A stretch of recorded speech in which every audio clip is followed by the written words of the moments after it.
So in this video, we're looking at nominal and effective interest rates. So the first question says, we're busy with November 2023.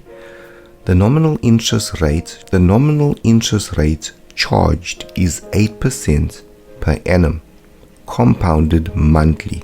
Calculate the annual effective interest rate. So notice we have something called nominal and effective. So how do you identify them? So let's first write the facts. So in this question, they're giving us the nominal rate, which is 8% per annum, but it's compounded monthly. So compounded monthly means divide by 12, right? And the nominal rate is 8%.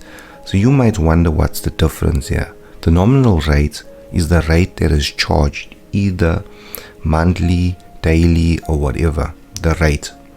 Now we can convert that to an annual rate. So let's say I pay my bond on my house every month, paying 10% interest every month. You with me? Now the interest is charged monthly, which means the effective rate will not be 8%. It'll probably be more than 8%. So if it was 10%, it'll probably be around 11, something percent per year. So you see, the thing is, the effective interest rate is kind of making it, what is the interest rate per annum, if I can put it to you that way. So we're converting a monthly interest rate to an annual interest rate. So that's practically what we're doing here. And there is a formula, which is this one. And so all we have to do is put our nominal rate there by I norm. So all we have to do is put our interest rate that's given here, which is 8%, put it by I norm, and N will be monthly. Now how many months are there in a year? So it's going to be 12. The N is going to be 12 in both places. Then you're going to use your calculator and solve it. Now notice that that rate is 8%. What does 8% mean? It means 8 divided by 100. So for I norm, you must substitute the decimal interest rate. This means take the 8% and divide it by 100, then substitute it. That will give us 0.08 in green ink. Then y divided by 12 and to the power 12, there are 12 months in a year. So once you plugged it all in your calculator, you should get the correct answer. Try it out quickly. Right, so notice this will be my answer. So how you have to do this on a calculator is 0.08 divided by 12 equals plus 1, all in brackets, to the power 12 equals minus 1. You get this answer. Now tell me, is that the correct answer? Yes or no? No, that is not the correct answer. That is the effective decimal interest rate. The question says calculate the effective rate, not the decimal interest rate. You have to take that answer and multiply it by 100. And so multiplying by 100 will give us 8,299. We can estimate that to be 8.3% or 8.30 if you will. So for all of that, mark for the formula, mark for the intermediate step, and a mark for the final answer. So this is 3 marks in exams. Right, we're going to do another one. This was 5.1 of 2023. We're going to 2024, also 5.1. Now the question in this one reads, the annual effective interest rate charged by a financial institution is 9.1%. Calculate the nominal interest rate charged per annum if it is compounded quarterly. So this question will take a little more work than the previous one. Let's document the facts.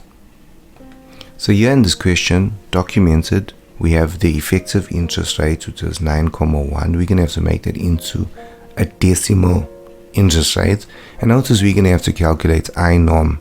And from I norm, we'll determine R by multiplying by 100. Right, so let's substitute that 9.1. Notice that that's an effective rate. So notice for quarterly, it's going to be divide by 4, because there's 4 quarters, right, in a year. So divide by 4. I norm is unknown. Next, we're going to have to move over that minus 1 on the right hand side and move it over to the left hand side. Minus 1 will become plus 1. Notice we have the exponent 4. This means I'll have to fourth root both sides to get rid of that exponent 4. Okay, so fourth rooting both sides, that's what I'm left with. Notice the brackets will go away because I fourth rooted both sides. Okay, does that make sense? Now we're going to use our calculator and punch in the fourth root of 1,091. And you are going to use X square button, but notice you're going to press Shift X square button and then punch in your numbers and then equal to. Next step will be to take that +1 and move it to the left hand side. It will become -1. And the next step will be to multiply both sides by 4, and then I'll be left with I nom. Right, so I nominal is equal to 0,08804. Now I need to find the answer, which is the nominal rate. I need to take that decimal and multiply it by 100, and this will give me the correct answer.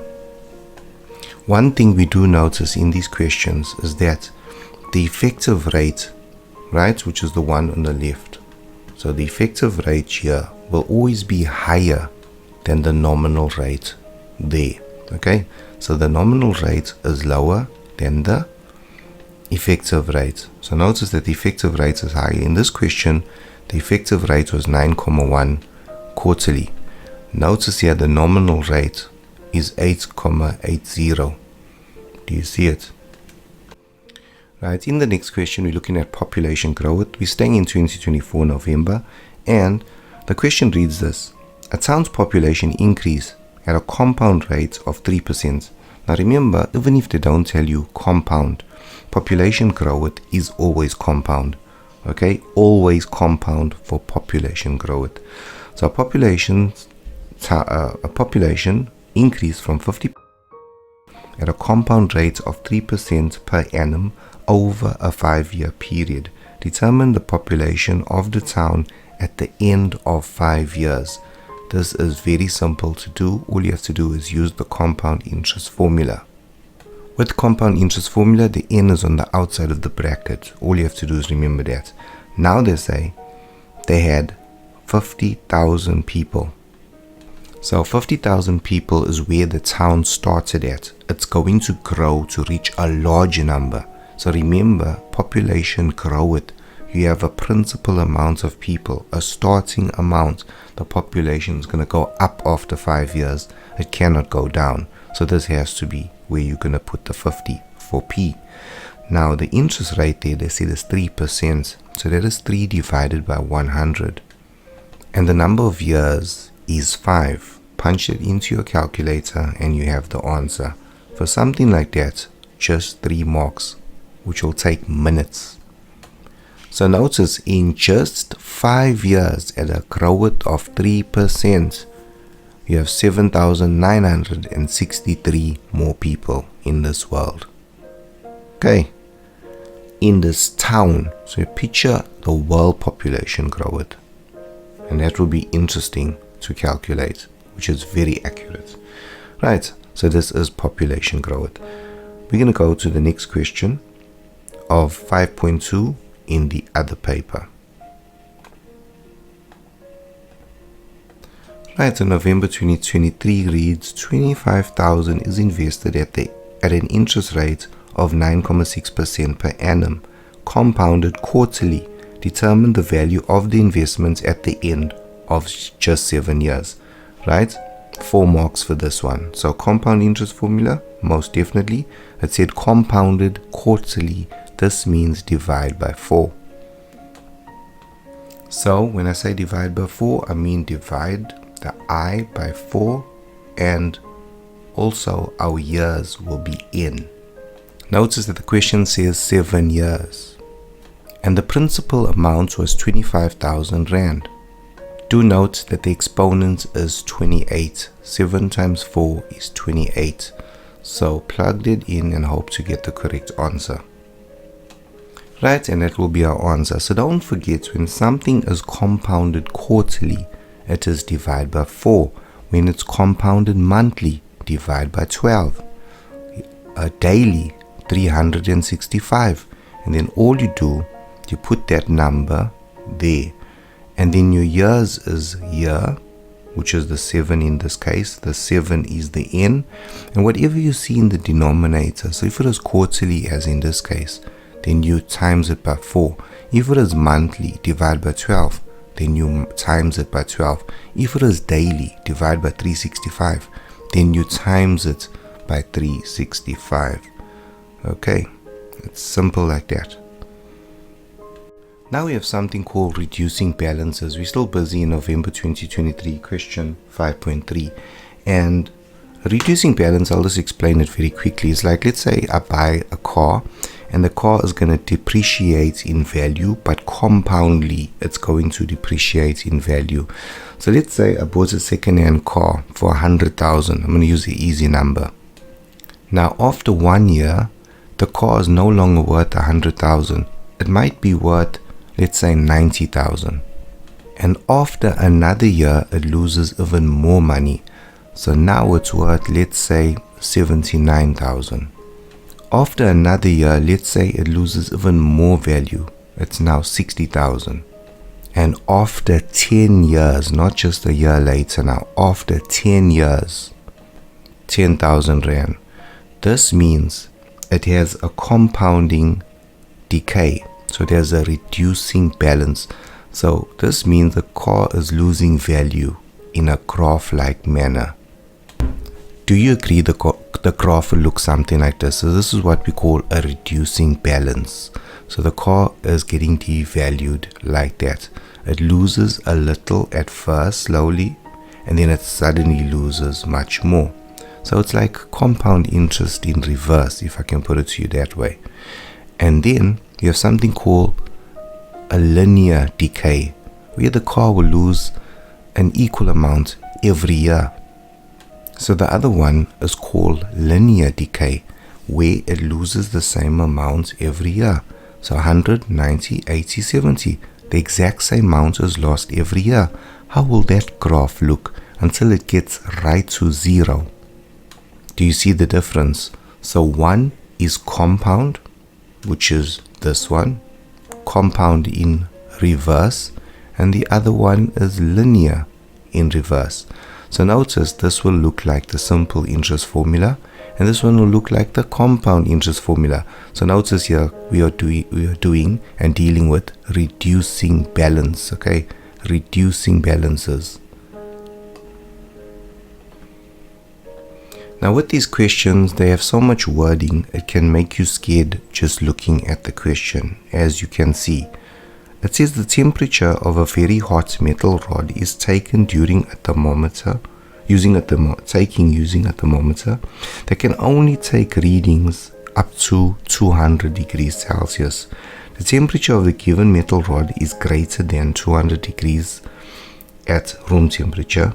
Under controlled conditions, the temperature of the metal decreases at a rate of R% per minute using the reducing balance method. Okay, so reducing balance method means compound interest method in reverse. So notice compound interest is always a plus. So notice now when it's a reducing balance, all you do, you put a negative there in the middle. Simple. After 6 minutes, the metal rod has cooled sufficiently and its temperature measures 80 degrees. 2 minutes later, its temperature is 50 degrees. They want you to calculate the rate. Okay, so they're saying show that the rate is equivalent to 21%. Okay, so they want to see how fast this thing can cool. So it cools compoundly, you understand it, but reducing in temperature. So when something cools, it's going to reduce in temperature. So out of the 80 and the 50 as seen in the question, which one is going to be your P? Think about it nicely. Which one is going to be P? So P is always the starting value. So notice that it starts off at 80 degrees and 2 minutes later it finishes off at 50 degrees. The 2 here is the time frame. Do you see it? So 2 is going to be the N value. The question says that we must find the rate. Now notice there's no R in the formula, but it's I. So once we find I, we will be able to find the R. So first step will be to divide both sides by 80 and leave only the brackets on the right hand side. The very next step, I am interested in 1 minus I. This means I have to square root both sides. Then I will take over the 1. You agree? It'll become minus 1. Right, so square root of 50 over 80 equals minus 1 will give us 0,209. Now because there's negatives on both sides, you can drop the negatives. So I is equal to 0,209. R will be times 100. Now the question said show that R is equal to 21%. This means round off that answer. Right, and there you go. R is estimated to 21%. So all of this is 4 marks. Easy, easy. So as I said, from that long question, it's practically compound interest in reverse. So instead of a plus, just remember for reducing balances, okay, reducing balances, it will be compound interest formula, but not with a plus, with a minus. Simple like that. In the next question, it talks about an engineering company. So it says in 2018, this is November 2024's paper, in 2018, engineering equipment costed 260,000. If the equipment bought in 2018 depreciated to 25% of its original value, calculate the current value of the equipment. Okay, so there's going to be a depreciation of 25%. So 531. So they're saying that the equipment lost 25% of its value. 25 of 100 times 26,000. So in other words, that number divided by a quarter will give us 65,000. Don't forget to add a 0 there behind the 26,000, 260,000. I was 1 0 short when I wrote it. Right, the next question, 532. The equipment depreciated at a rate of 14% per annum using the reducing balance method. So this is like the one we did earlier, not too long ago. So the equipment depreciated at 14% per annum. We're on to 532. At a reducing balance method, determine how long to the nearest year it took for the equipment to depreciate to the value calculated in 531. Okay, so we have to use 531's answer here. So notice with time it's going to lose value. So it's starting at 260,000 and then it's going to be worth only 65,000. And it ends on 65,000. Notice that the rate is 14%, so it's 14 divided by 100. And the question says we have to calculate the number of years, so n is for us to find. The first step is to divide both sides by 260,000. Now, does anyone know how you can make n subject to the formula? Do notice that this is exponents, logs. Do you see logs here? Yes, logs. So 65,000 divided by 260,000 equals a quarter, and 1 minus 0,14 equals 0,86 to the n. So we need to make n subject of the formula. So introduce logs on both sides. So this is log to the base 10. So adding logs to the base 10 on both sides, and then make n subject of the formula. Right, so this is how you do it. So log to the quarter is log 0,25, which is the same as a quarter, divided by log 0,86, and n is left on the right hand side. Punch it into your calculator and you will get the number of years. So n is equal to 9,19. And we can estimate the final answer to be n is 9 years. Okay, so any one of those answers is good. Okay, but it's good to round off the answer because you can't get decimal years. So that would be a way of doing it. Right, so do practice this one. It's a little different from the other questions, but if you can follow this process, not too difficult, And for all of this, it is 4 marks.